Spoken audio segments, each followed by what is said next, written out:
ഇന്നലെ രാത്രി വന്ന ഒരു പ്രധാന വാർത്ത കേന്ദ്ര സഹമന്ത്രി സുരേഷ് ഗോപിയുടെ പരാതിയിൽ മാധ്യമങ്ങൾക്കെതിരെ കേസ്. അതായത് സുരേഷ് ഗോപി മാധ്യമങ്ങൾക്കെതിരെ തൃശ്ശൂരിൽ കേസ് കൊടുത്തു. അതേസമയം സുരേഷ് ഗോപിക്കെതിരായും മാധ്യമപ്രവർത്തകരെ കയ്യേറ്റം ചെയ്തതിൽ സുരേഷ് ഗോപിക്കെതിരെയും പരാതി വന്നു. അത് തൃശ്ശൂർ ACP ആണ്. ആ അന്വേഷണ ചുമതല ACPക്കായിരുന്നു.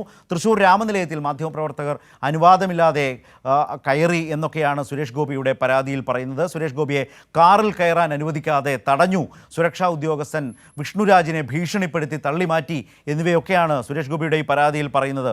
തിയോഫിൻ ചേരുന്നു വിശദാംശങ്ങൾ. തിയോഫിൻ, ഞാൻ ഈ സൂചിപ്പിച്ചതൊക്കെ സുരേഷ് ഗോപി കേന്ദ്ര സഹമന്ത്രി മാധ്യമങ്ങൾക്കെതിരായി തൃശ്ശൂർ പോലീസിൽ കൊടുത്ത പരാതിയിൽ പറയുന്ന കാര്യങ്ങളാണോ?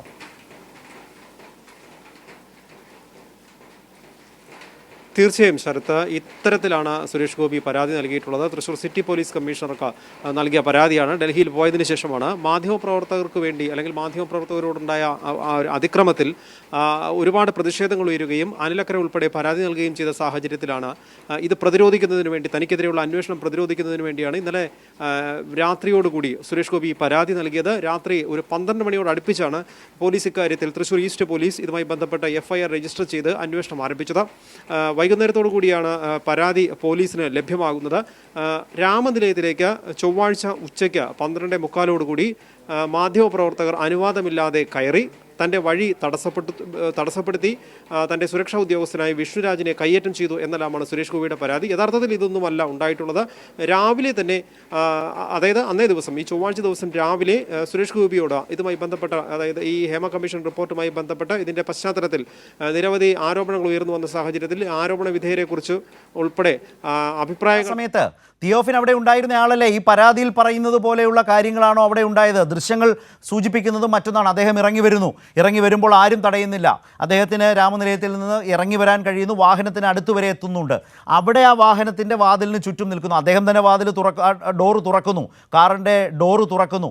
അവിടെ നിന്ന് ഡോറ് തുറക്കുന്ന ഭാഗത്ത് നിന്നിട്ടാണ് അദ്ദേഹം മാധ്യമപ്രവർത്തകരെ ബലം പ്രയോഗിച്ച് തള്ളി മാറ്റുന്നത്. അത് ചോദ്യം ചോദിച്ച് കഴിഞ്ഞപ്പോഴാണ് അദ്ദേഹം അങ്ങനെ ഒരു പെരുമാറ്റം അദ്ദേഹത്തിൽ നിന്നുണ്ടായത്. അതല്ലാതെ വാഹനം തുറക്കാൻ കഴിയാത്തതേ തുടർന്ന് ചെയ്തതായി ഈ ദൃശ്യങ്ങൾ ഒരു തരത്തിലും ബോധ്യപ്പെടുത്തുന്നില്ല. തിയോഫിൻ,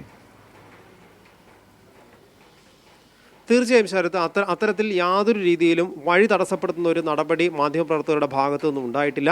നമുക്ക് ആ ദൃശ്യങ്ങളിൽ തന്നെ വ്യക്തമാണ്. ഈ രാമനിലയത്തിനകത്ത് സുരേഷ് ഗോപി നിൽക്കുന്നത്. അദ്ദേഹം സ്വതന്ത്രമായി ഡോറ് തുറക്കുന്നു. ഡോറ് തുറന്നുകൊണ്ട് മാധ്യമപ്രവർത്തകരോട് സംസാരിച്ച, ചോദ്യം ഇഷ്ടപ്പെടാതെ വരുമ്പോൾ ഇതെൻ്റെ വഴിയാണ് എന്ന് പറഞ്ഞ് അവരെ തള്ളി മാറ്റുന്നതാണ്. തള്ളി മാറ്റിയ ശേഷം അങ്ങനെ പറയുന്നതാണ് കണ്ടത്. അവിടെ വേറെ ഏതെങ്കിലും ഒരു സുരക്ഷാ ഉദ്യോഗസ്ഥന് പോലും വന്ന് പണിപ്പെട്ട് അദ്ദേഹത്തെ ആ വാഹനത്തിലേക്ക് കയറ്റേണ്ടതായി പോലും വന്നിട്ടില്ല. പക്ഷേ പരാതി എഴുതിയപ്പോൾ അദ്ദേഹത്തെ അടിമുടി തടഞ്ഞു. അദ്ദേഹത്തിന് വഴി നടക്കാനേ കഴിഞ്ഞില്ല, വാഹനത്തിൽ കയറാൻ കഴിഞ്ഞില്ല. അദ്ദേഹത്തിൻ്റെ ഒരു സുരക്ഷാ ഉദ്യോഗസ്ഥനെ നിങ്ങളെല്ലാവരും കൂടി ചേർന്ന് ഭീഷണിപ്പെടുത്തിയെന്നോ ഒക്കെയാണ് ആ പരാതിയിൽ പറയുന്നത്.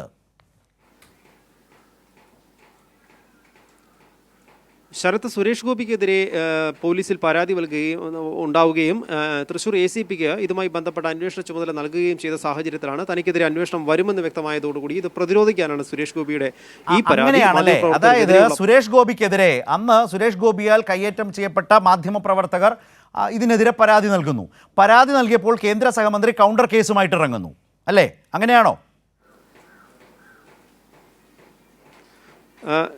ശരത്ത്, ഈ വിഷയത്തിൽ മാധ്യമപ്രവർത്തകർ ഒരു പരാതിക്ക് പോയിട്ടില്ല, കേസിന് പോയിട്ടില്ല. സത്യത്തിൽ അങ്ങനെ ഒരു തീരുമാനം മാധ്യമപ്രവർത്തകർക്ക് ഉണ്ടായിരുന്നില്ല. ഇതൊരു സാധാരണ രീതിയിലുള്ള ഒരു കാര്യം, ചോദ്യം ചോദിക്കുന്നു, പിണങ്ങി പോകുന്ന അത്രയും, അല്ലെങ്കിൽ അങ്ങനെ ഒരു സുരേഷ് ഗോപിയുടെ ഒരു പെരുമാറ്റം നമുക്കറിയാവുന്നതുകൊണ്ട് തന്നെ ഒരു പ്രകോപനം ഉണ്ടായി എന്നത് വാർത്തയാക്കിയെന്നത് മാത്രമാണ്. പക്ഷേ ഒരു പരാതിക്ക്, ഒരു കേസിന് പോകാൻ മാധ്യമപ്രവർത്തകർക്ക് താല്പര്യമുണ്ടായിരുന്നില്ല. അങ്ങനെ ഒരു നീക്കം ഉണ്ടായതുമില്ല. പക്ഷേ പ്രതിഷേധം വളരെയധികം ശക്തമായിരുന്നു.